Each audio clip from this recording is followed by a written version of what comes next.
Good morning, welcome to Johnson's Garden. I'm Jeremy. It's, I guess, Memorial Day weekend and still a lot of planting going on, but there's some things we can do in the garden to maybe prevent some issues that will occur later on. You know, I think kind of like with a lot of things, an ounce of prevention is worth probably more than a pound of cure.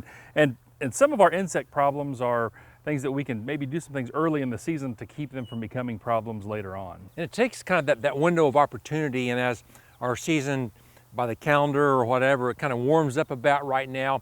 One thing that we seem to always have, I always say after Memorial Day, and that's bagworms, the hatching of those. You know, bagworms can be a devastating chewing pest in the landscape. Oftentimes they mostly afflict our evergreens, junipers, cedars, those kind of things, but we'll see them on roses, on the side of the house. I mean, they kind of get on everything. But what they do is they go through and chew on our plants, and then they make this cocoon that is kind of protects them, and that's where they lay their eggs. They will put an egg sac in here, and then generally in early May those eggs will begin hatching, and there can be 500 to 1,000 eggs inside that little egg cocoon. In one cocoon. In one cocoon, and those are going to turn into little tiny bagworms, and those little tiny bagworms don't have a big bag around them. They kind of just have a little small one hanging from the bottom. They're going to be inside the plant just kind of chewing away. You're not going to see these big bags, but you may, if you look real close, you may see some kind of movement in the plant.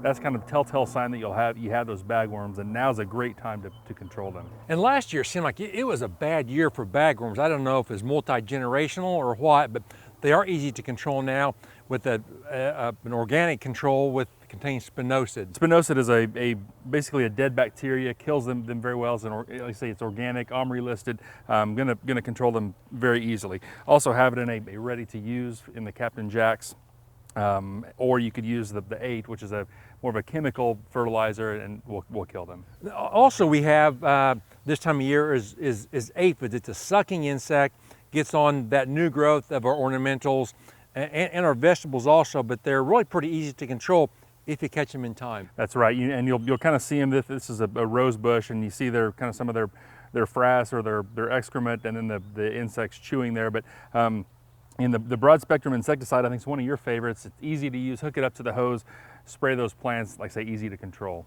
And it is very, very safe. So we've got knowledgeable staff. Bring in those samples into the store, and we'll help you identify what the problem is and get you a safe, easy, effective control. So come see us. Thanks a lot for watching, and we'll see you next time.